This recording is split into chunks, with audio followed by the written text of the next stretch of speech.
¿Cuál es la idea? La idea es que hablemos un rato entre nosotros de algunas de las adicciones, de las muchas adicciones que hay, para que tengamos algunos criterios que nos permitan orientarnos para poder trabajar en venir antes, prevenir, venir previo, y si alguien está padeciendo esto, en asistir. Se trata de lo que vamos a hablar es de enfermedades, de eso se trata. Y cuando nosotros hablamos de enfermedades, no hablamos de delincuentes, hablamos de pacientes, hablamos de seres que padecen, que sufren, que son los padecientes de la enfermedad. De tal manera de que siempre tenemos que tener en este tipo de temas una visión a veces distinta a la visión periodística. La visión periodística enfoca el tema desde la oferta, el narcotráfico, los kilos de marihuana que se decomisaron, cuánto se detectó de cocaína, dónde están las redes del narcotráfico. Eso es para la policía, detectar las redes de la oferta. Nosotros somos médicos, somos docentes, nuestra tarea es asistir al enfermo y evitar que la gente se enferme. Y cuando alguien está enfermo, nuestra tarea es ayudarlo, de ninguna manera es amonestarlo. No es esa la tarea del médico. ¿De qué se trata?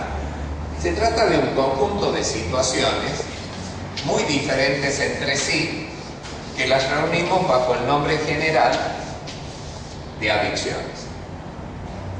Para que nos entendamos, piensen en otra cosa, otro tema. No vamos a hablar de ese otro tema, pero para que nos ubiquemos. Hay un conjunto de situaciones que no son estas, son otras, pero que se engloban bajo el nombre general de infecciones. No es el tema que vamos a hablar hoy. Si yo les dijera infecciones y me callo un segundo y les pregunto en qué pensaron, uno de ustedes me diría Chagas, otro diría SIDA, otro diría tuberculosis, otro diría gripe A, otro diría ladilla, otro diría sarna, otro diría meningitis, otro diría tuberculosis. Son tantas las infecciones que cada uno a lo mejor pensó en una. Son muchas infecciones diferentes. Así como hay muchas infecciones diferentes, también hay muchas adicciones diferentes. ¿Todas las infecciones son iguales? No. ¿Hay alguna peor que otra? No. Si yo vengo, supongamos que alguno de ustedes tenga un hijo chiquito, internado en el hospital de niños, gravísimo, con una meningitis. Y está muriendo el bebé, o puede quedar, si hace después, si en vez de pasar de la membrana que envuelve el cerebro, de la meninge, pasa al cerebro, si hace una encefalitis, no solo una meningitis, el chiquito puede quedar vivo pero con parálisis o cieguito para toda la vida. Eso estás viviendo. Y vengo yo y digo, la peor infección, la peor es la tuberculosis. ¿Qué me dirías vos? Que le estoy faltando el respeto a tu hijo. Porque la peor infección no es la más abundante en la sociedad, la que más víctimas cobra. No es la que afecta el órgano tal, el hígado. La peor infección es la que afecta a quien yo amo. La peor infección es la que me duele en el alma. Si yo tengo un hijo enfermo de una enfermedad, esa es la enfermedad peor. Cuando hablamos de infecciones, a nadie se le ocurre decir, escuchen, nunca han escuchado esto, no hay nadie tan tarado para decir estupideces como es peor el Chagas que el SIDA. Nunca han escuchado decir eso. ¿Por qué? Porque la gente tiene una idea de que en esto hay que ser muy prudente. Que si alguien tiene SIDA, para esa familia, ¿cuál es la peor? SIDA. Pero si el otro tiene una parálisis infantil por el virus de la parálisis, para esa familia, ¿cuál es la peor? Y la parálisis. La peor es la que sufren los que amamos, no es la peor la que en el libro muestra la foto más desgarradora. En este momento nos lanzamos, por ejemplo, a caminar por el Cuerno de África.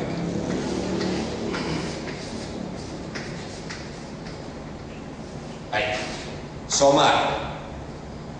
Estamos caminando por Somalia y vemos una madre con 6 hijos caminando, que ve que el alimento que lleva en la bolsa alcanza para 5 y elige qué hijo va a dejar a morir por la gran epidemia que está ocurriendo en Somalia de desnutrición. Se está muriendo porque no hay comida. Y yo me voy ahí y me pongo a hablar de que es peor la tuberculosis. ¿Qué me dirían? Es una falta de respeto. Es ofensivo. Ayer veíamos en la televisión una mamá tapando con pajas a un bebé de 2 años para no demorarse en enterrarlo porque estaba con otros 4 chiquitos y si se demoraba mucho podían morir de hambre si no llegaba al campamento, del cual le faltaba como 70 kilómetros. Y entonces dejaba un hijo y lo tapaba con pajas, así nomás, porque no podía perder tiempo en enterrarlo a su hijo. ¿Qué opinas si yo me voy ahí y me pongo a hablar de que peor es, qué sé yo, Chávez? Sería casi una falta, sería una ofensa. Entonces lo que estoy tratando de decir es que cuando tocamos algún tema, no hay que calificarlo. Todos merecen igual importancia, todos son iguales, todos duelen, todos lastiman y todos merecen el mismo respeto. Sin embargo, cuando escuchamos hablar de adicciones, escuchamos gente, pareciera que es tonta o muy grosera, diciendo es peor el tabaco que la marihuana. ¿Cómo que es peor? No hay ninguna peor. Dice, pero si fuma mucho, le daña el pulmón, en cambio la marihuana. ¿Qué tarado el que habla? ¿Qué pasa? ¿Que está chupado, está drogado o están las dos cosas? ¿Cómo va a ser peor? Dice, no, pero es peor el alcohol que el tabaco. ¿Para qué órgano? Si hablamos del hígado, ¿cuál es peor? El alcohol. Y si hablamos del pulmón, ¿cuál es peor? El tabaco. ¿Pero qué sos vos? ¿Un pulmón con pata? ¿Un hígado con pata? Yo necesito mi hígado, mis 2 pulmones, mi próstata, adoro mis testículos, quiero mi pene, amo mi cerebro, quiero mis huesos. No quiero andar con el hueso sano y el hígado hecho pelota. Yo quiero andar bien de arriba hasta abajo y a los costados también. Si no es cuestión de, esta es peor que aquella, eso es una charla de parada. Después empieza. Drogas y alcohol es lo mismo. Es como que yo diga Chagas y SIDA es lo mismo. No tiene nada que ver. ¿Qué tiene que ver chupar con falopearse? Pero no tiene nada que ver. ¿Cuál es peor? Ninguna. No sé si me siguieron. A todas le vamos a dar la misma importancia, porque hay personas que sufren de alcoholismo. Hay otras personas que sufren del daño que producen las drogas. No hay peores, todos son seres humanos, a todos tenemos que darle la misma cariñosa importancia y atención. Pero empiezan, drogas y alcohol es lo mismo, tu abuela es lo mismo. Es como que yo dijera, Chagas y SIDA es lo mismo, no tienen nada que ver. Por ejemplo, para prevenir el Chagas, ¿tengo que hacer lo mismo que para prevenir el SIDA? Nada que ver. Para trabajar en alcohol, ¿tengo que hacer lo mismo que para trabajar en drogas? Nada que ver. Son cosas distintas.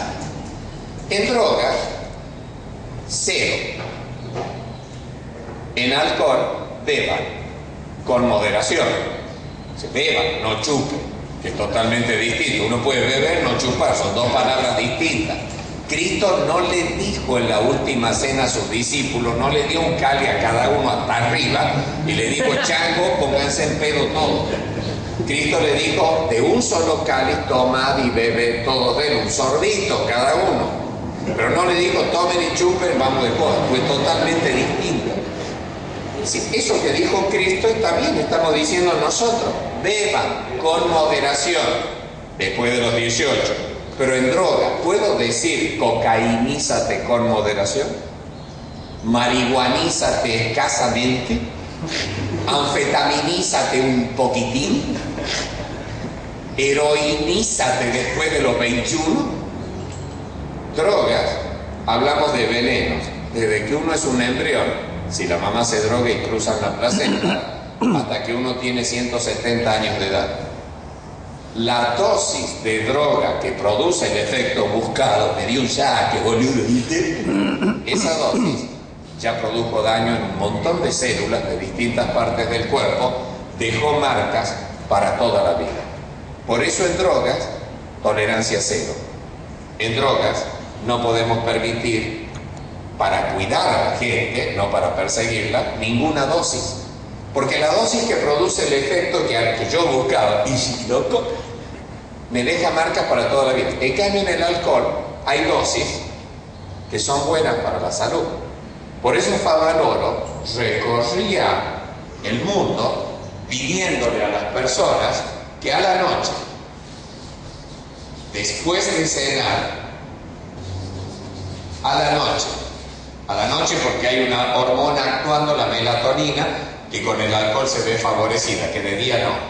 Después de cenar, para tener alimento en el estómago, porque el alimento en el estómago cierra la salida del estómago. Y si uno come un pan, lo tiene que desarmar, pan adentro. No va a pasar el pan y le va a trancar la tripa para ver que operarlo para sacarle. Entonces, cuando uno come sólido, la salida del estómago, un músculo, se cierra para que los jugos del estómago puedan desarmarlo y transformarlo en una papilla al alimento. Recién transformado en papilla, se abre la salida y empieza a pasar el alimento de a poco. Pero si uno toma líquidos, bebe en ayuna, no se cierra y el líquido pasa limpito. Si yo tomo alcohol y estoy en ayunas, el alcohol se va al intestino y del intestino se va a la sangre y En cambio, si he comido, esto está cerrado. Tomo alcohol y se queda aquí un rato y ahí en el estómago hay una enzima que lo transforma el alcohol, parte del alcohol, en agua. Entonces parte del alcohol que bebí ya lo estoy desintegrando, vamos a decir así. Y cuando se empieza a pasar, pasa despacito, no en chorro. Por eso a la noche, después de cenar, una copa. Todos saben cuando yo digo una copa, ¿qué es una copa? Porque algunos dicen, Minoli dijo una copa, qué bueno, yo tengo una copa así. No, sin hacerse los bobinas. Una copa de alcohol. ¿De qué bebida alcohólica? Preferentemente vino y sobre todo tinto, porque el vino llega a 12% de alcohol, whisky, coñac, etcétera, las bebidas destiladas llegan a 45%. ¿Y por qué tinto? Porque tiene algunos antioxidantes cerebrales que el vino blanco no tiene. Y tomarla como sorbo a sorbo. ¿Y entonces qué daño hay? Ninguno. ¿Y a dónde lo tengo que internar? En ningún lado. ¿Y a qué médico lo tengo que llevar? Ninguno. Va a estar más sano que el que no ha tomado. Ay, pero yo tengo una cirrosis. No, vos no podés. Esto es para los que no tienen daño en el hígado. Es como que diga, ¿podemos comer un caramelo? Sí, yo tengo diabetes. Bueno, vos no podés, pero los demás sí podemos. Y si podemos comer la tortilla que está ahí, sí. Ay, yo tengo el colesterol altísimo. Vos no podés, los demás sí. Es decir, ¿quién debería beber una copa de vino, sorbo a sorbo, una copita de vino, sorbo a sorbo a la noche después de cenar? Todos, salvo los que tienen enfermedad en el hígado. ¿Y qué lograríamos con eso? Una gran cantidad de antioxidantes, polifenoles, resveratrol, etcétera, que hacen que el corazón funcione mejor